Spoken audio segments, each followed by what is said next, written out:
Joining me today, I have 5 very talented scientists who are very eager to talk to you. So I'm going to start with the panelists, actually. I'm going to let them introduce themselves, and then we're going to talk through a few of these topics that I mentioned before, and then we'll take any questions from the audience. So during this, again, please feel free to use the Q&A form that's in Zoom here, and we'll try to get your questions answered. So Rachel, why don't you kick us off, and please tell us a little bit about yourself. Sure. Hi, everyone. My name is Rachel Goldbetter. I want to start by thanking Christina and Emily and the whole education department. Thank you so much for running this event and for having us today. I'm really excited to be here. So yes, I can tell you a little bit about my background and what I do at the Jackson Laboratory. So going all the way back to high school, since I know we have a lot of high schoolers in the audience, I went to high school in Texas. And I was very interested in math and science, but I didn't entirely know what I wanted to do with that. And so I was kind of trying to figure it out. I thought maybe biology, maybe chemistry. And when I was applying to colleges, it was actually when I really figured out that I wanted to be an inventor. I wanted to do something with genetics and medicine. And so I decided to major in engineering. So I went to WashU in St. Louis for undergrad. And I majored in biomedical engineering. And I loved that, and I wanted to do more after undergrad. And so I then worked for a year at the National Institutes of Health outside of DC. I did a post-baccalaureate fellowship there, and I'm happy to talk about that if anybody has questions on post-bac fellowships. So after a year working at NIH, I went out to Stanford University in California for graduate school. And there I focused on biomedical informatics. So sort of trying to take computer science and apply it to some area of biology or biomedicine. So for me, that was genetics. And after finishing my PhD, I came out here to the Jackson Laboratory in Connecticut. And here I'm a computational scientist, which means that I analyze the human genome. And the human genome, as many of you guys probably know, is really gigantic. And so since it's so big, we don't want to be always analyzing it by hand, but instead using software to do that. So my role is to write the software to analyze the human genome to try to understand various diseases and their genetic underpinnings. Wonderful, Rachel. Thank you so much. Lorato, can you go next, please? Oh, hi, everybody. Can everyone hear me? Okay, yes. Cool. So my name is Lorato Saga. I am from South Africa. I recently came to JAX beginning of this year to pursue my postdoctoral studies or postdoctoral training. In my background, so I majored in biological sciences, and for my PhD, I specialized in immunology and infectious diseases. Back in high school, how I came about to pursuing sciences, I always knew I wanted to something to do with biology and medicine and all this stuff, because this was mostly, for me, it was mostly influenced by the social and economic issues in my country, especially during the time of HIV and what it did to my community. And seeing how people from the developing world, where I come from, were badly affected by this, I knew I wanted to have something to do with making something better, whether it is health-wise, whether it is improving the health status of the people. So that's how I got to be interested in anything that had to do with biology. And that's how I took my subjects in high school. And I carried on in varsity in college. My undergrad was in biological sciences, majoring in cellular and molecular biology.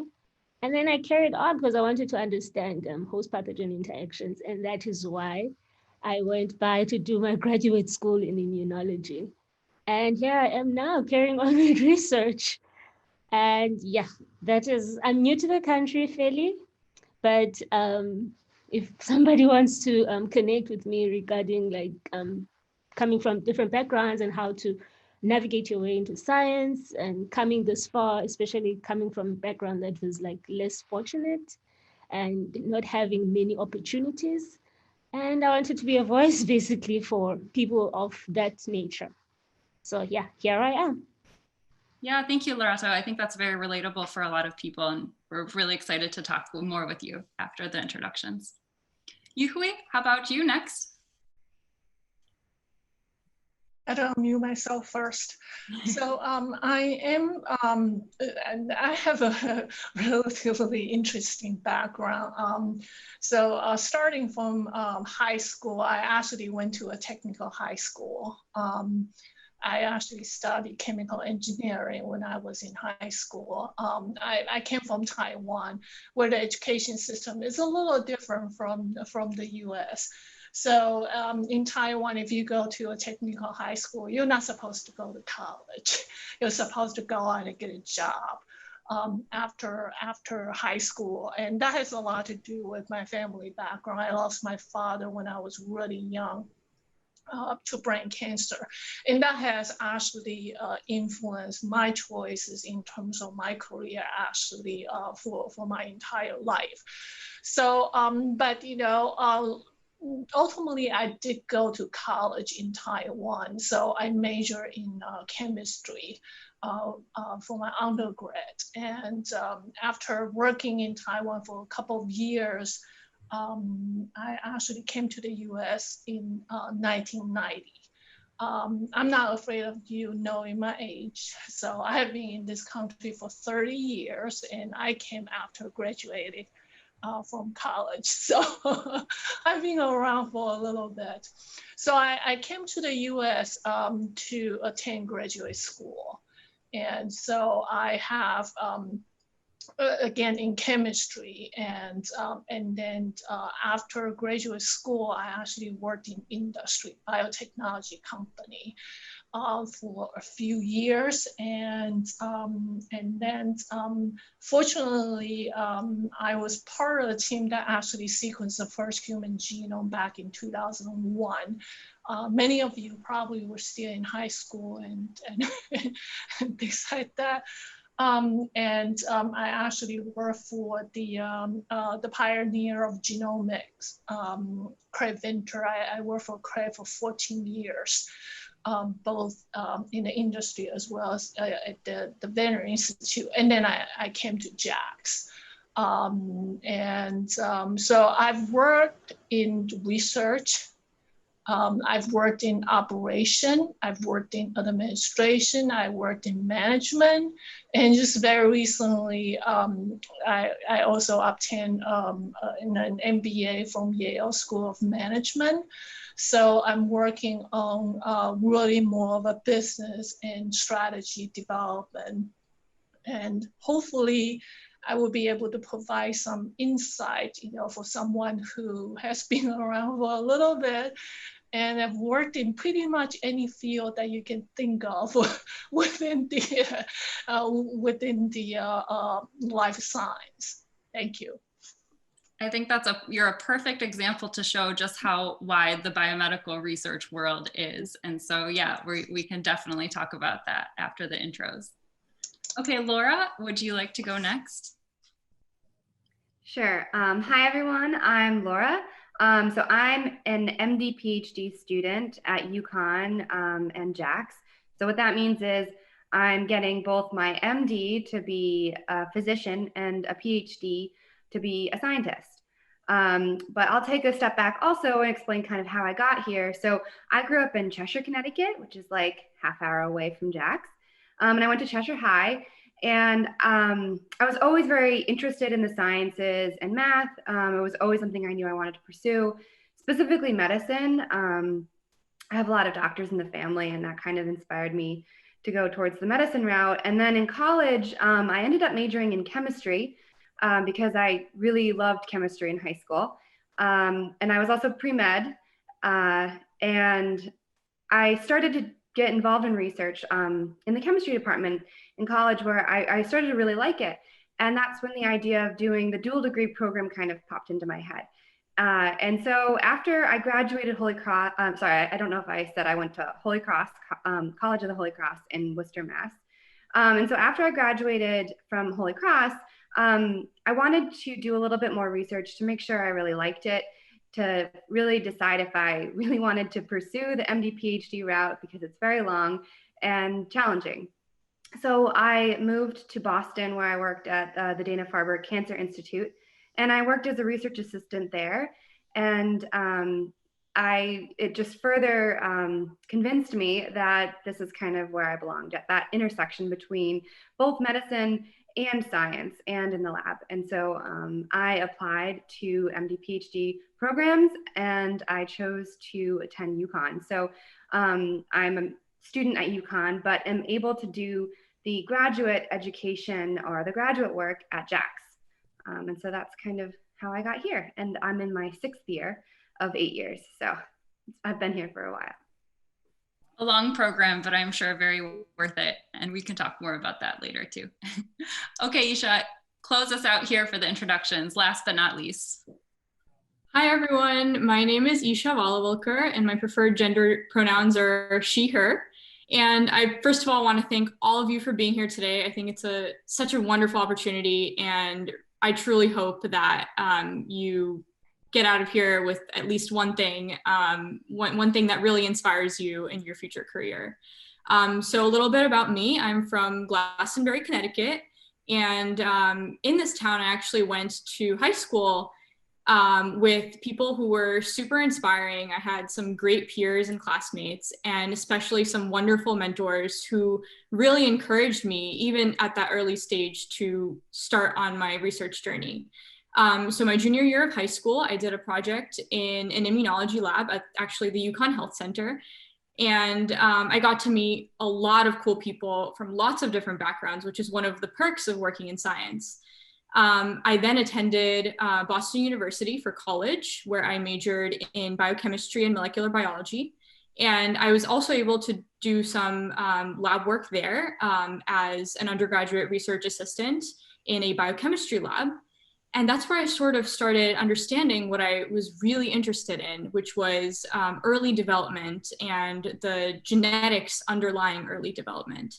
So after graduating from college, I decided I really wanted to carry this journey forward, and I decided to work more in research.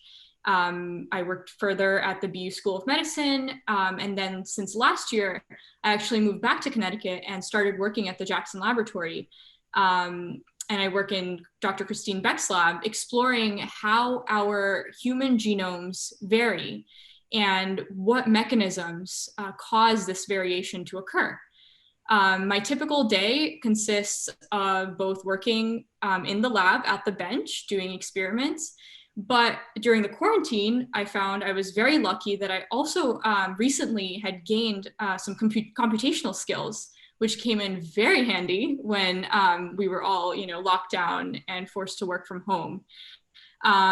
So I think I've been very lucky along the way. Currently, in the evenings, I actually am pursuing my Master of Public Health degree. So I am a student.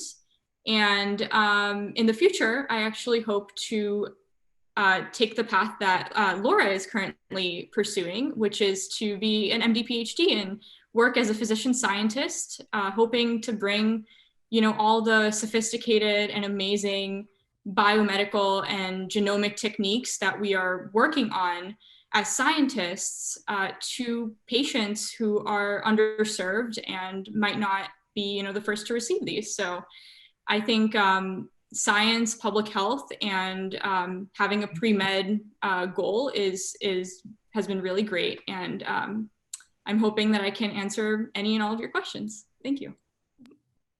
Thank you, Isha. Thank you, everyone. These were such great introductions. So everything that you guys said kind of made me think about going back and why science, why STEM, why are you guys interested in science? And a couple of you mentioned some personal stories. So maybe some community health issues or a family disease that touched your life. But we all like a lot of classes in high school. So why did you choose to focus on STEM in particular? If anyone wants to kind of elaborate a little bit more on that. So I'll go.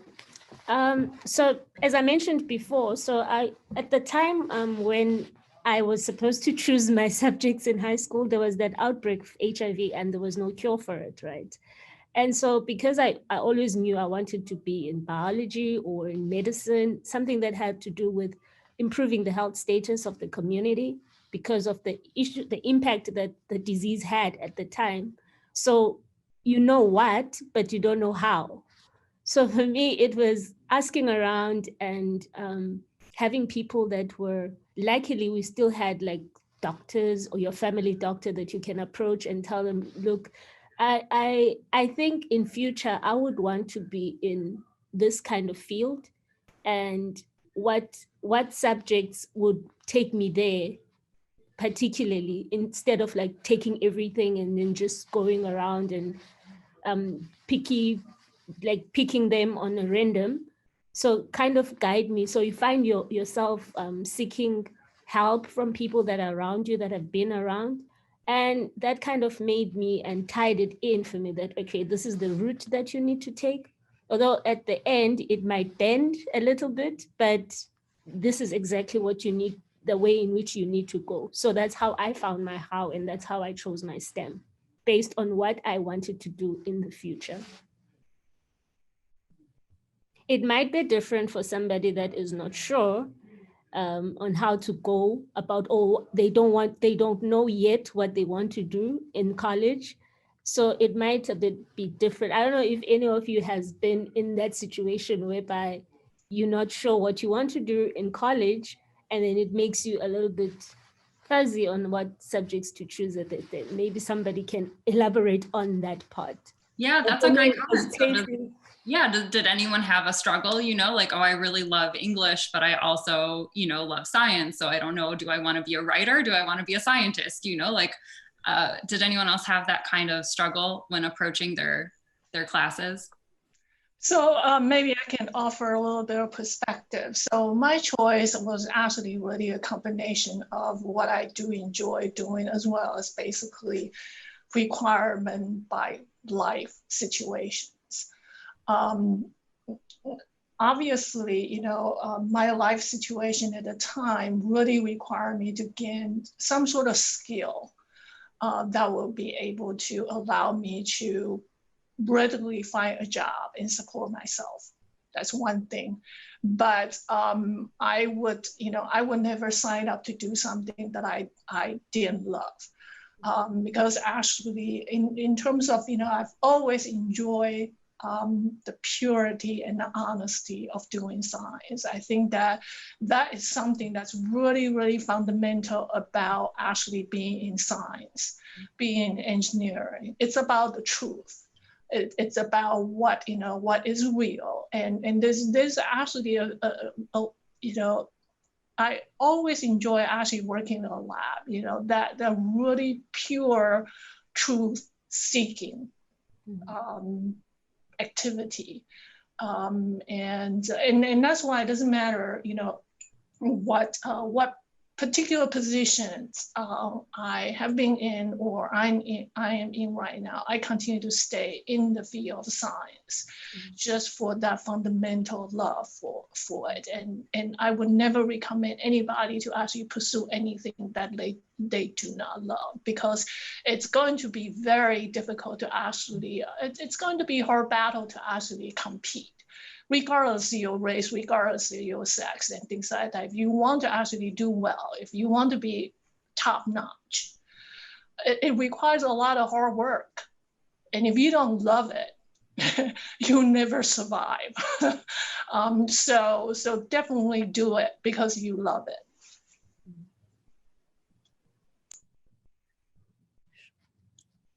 I'd love to just add just a little addendum to that. I think that's a great point, that you need to love it. And for me, I remember growing up, I was always interested by the human body, by nature, and all those sorts of things from, just like little children's books that we had like around the house. But I just came in with a lot of energy and enthusiasm for that. But I must mention that in school, science and math was not necessarily always my strongest subject. But I kind of liked that challenge, and I liked really, going at it, struggling through homework assignments, struggling through problems. And I really liked that challenge. It was really fun for me.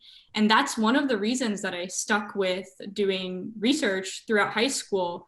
I didn't, consider it as a prerequisite or something to have on my resume. because it's too difficult for that. It's too difficult to just have it, you know, as something to put on your resume.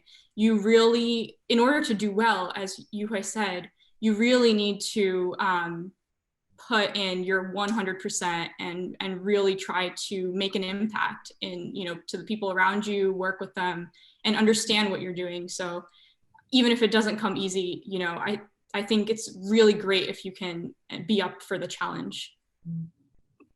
Yeah, Isha, I think that was a great point that you brought up about how science didn't necessarily come naturally. Like, I mean, you enjoyed it, but it was still challenging. So maybe we could talk about a little bit how was science in high school and college for you guys. So I had a really similar experience where I always loved science, but in college, it got really difficult. So a whole year of course in high school is a semester course in college. So it's very fast paced, more people, more competitive. It's a lot of information, right? So it was really difficult.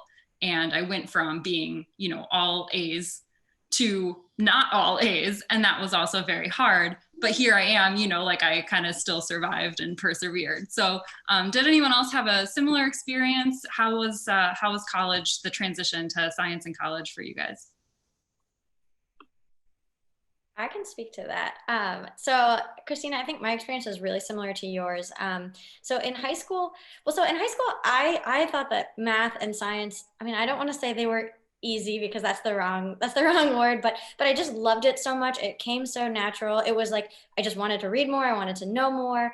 I loved math. Like English for me, like you know, if you had to write like a thesis statement, I was like, oh, this is so squishy. Like, let me make a formula for what a thesis statement needs to contain, you know? And I just like things that were very quantitative. And it just felt very natural in high school. In college, all of a sudden, I think everybody who went to my university was used to being the top of their class in high school. And so they needed to try to figure out like, okay, how can we sort of differentiate these different students in this class? So all of our exams were extremely hard. We would learn one thing, and then the exam, instead of being on that thing that they learned, the question would usually start with the phrase, in an alternative universe where everything that you know is not true, you know, and then they pose the question. So you had to not just have like memorized some facts, but really, really internalized it and learned it in a way that you could apply it, which I later learned is great training for real life, because in real life, people aren't usually asking you to answer questions that already have known answers. People will just go to Google or Wikipedia for that. You need to understand actually the process, the thought process of how to solve a problem and how to think about a problem. So I think at first, when I first started those classes in college and it was hard, it was I would say it was like an awakening, like, oh, I'm going to have to try a lot harder. I'm going to not just study for the exam the night before, but the week before, and sort of relearning how I study and how I learn. I can add a couple things. So I think, I think the major difference between high school and college is it's still kind of the same information. It's just a lot faster. And I do think that they try and step it up a little bit, like Rachel was saying, in that you have to really understand the material rather than just memorize it. So I think one of the biggest things for me was realizing, don't memorize the textbook. Don't just sit there and memorize everything on your notes. Like, really understand it, because the tests usually are not going to be just a regurgitation of your notes. And that was one thing that was really important to me. But also, I guess I have two other points that I think really helped me in college were, so I was pre-med. And being pre-med, I had a lot of friends that were also pre-med. And there's this kind of really, really competitive nature of pre-med students. Can I just pop in to clarify really fast in case anyone doesn't know? Pre-med is like pre-medicine. So when it's not a major, it's not anything that you like really declare. It's just kind of like an intention that you're going to do science and you're going to go to med school after undergrad. So a lot of people say they are pre-med because they're taking all the required courses in order to go to med school. Right. Thank you, Christina, for explaining that. Absolutely. So yeah, and so I found myself. I have to explain because I was one of those kids that came into college and everyone's like, oh, I'm pre-med. And I'm like, what does that mean? Like, should I be pre-med? Like, what is that? So Right, absolutely. And if anyone has questions about majors in pre-med in med school or grad school, we can definitely talk about that. But just in terms of that competitive nature, it's really easy to get sucked into that, and then, you know, constantly ask yourself, like, am I good enough? Should I be here? And comparing yourself to everyone else. And that was really hard for me. And I think what you have to remember is that you are good enough. You got into that school, and just don't let what other people are worrying about be what you're worrying about, because it's just not going to help. It's not going to help you be successful. Focus on what you need to learn. What are your strengths? What do you still need to work on? And don't get sucked into all of that competitiveness. I guess that's my biggest piece of advice. So I know we're talking a lot about how college is very hard, but it also affords you a lot of opportunities, right? So I'd like to talk a little bit about what opportunities you guys found after high school at your universities, and especially maybe Lorato, you would want to start us off for someone that didn't maybe have all the opportunities in your community or in your area growing up. You know, I didn't have like scientists or anything in my family to guide me into science. So, you know, especially if your community also is more disadvantaged, maybe just to talk about how you can use college and use the opportunities there to your advantage, and what to look out for if you don't even know what to look out for. Sure, I have quite a few points on that. So for me, in order for me to go to college in the first place, I knew I had to do it in high school. I knew I had to push myself in high school in order for me to get to where I need to be. So the working hard for me started when I was in college already. I knew that I need to get a scholarship out of this. I need to go into college, and in order for me to attain the career that I want, it needs to start here. And that's where I got the recognition already in high school for me to pursue my studies. The teachers there, the mentors that were there that were paying attention to this hard work and this dedication that I'm constantly putting out, although like it may have caused like a whole lot of panic because like I'm in a competition of my own, as Laura was saying, that don't get sucked in what others are trying to do, just focus on what you need to do. So for me, it was a personal choice. I needed to get out of that situation and I needed to be where I need to be. So I got the recognition, I got the scholarship, somebody paid attention, somebody gave me the opportunity and I ran with it. And so so I got that scholarship to pursue my undergraduate up until honors. And then from there, I knew that so this is what I want to do. It doesn't end here. How do I move on to the next phase? Put in the extra effort, put in the hard work, find out information. I was always like the one person that is associated with people and with organizations that would give the information on terms of what scholarships are there, what other science fairs you can go into. These outreach programs that we participate in, they'll give you opportunities to meet other people. The organizations like WISE that are out there will give opportunities to meet scientists who have been in the field. Maybe they're invited for talks and all that stuff. And then you get to chat with those people, and that's how you find out information in terms of networking. So that's how, for me, it was, I got the opportunities when I was in college and I ran with them as well. And now I am here because, I mean, during my studies, I got opportunities to present my work, to go to conferences and to learn about my field during the publication. Like when you read papers and publications, you get to learn about potential mentors, potential supervisors that are actually in the field that you want to be in.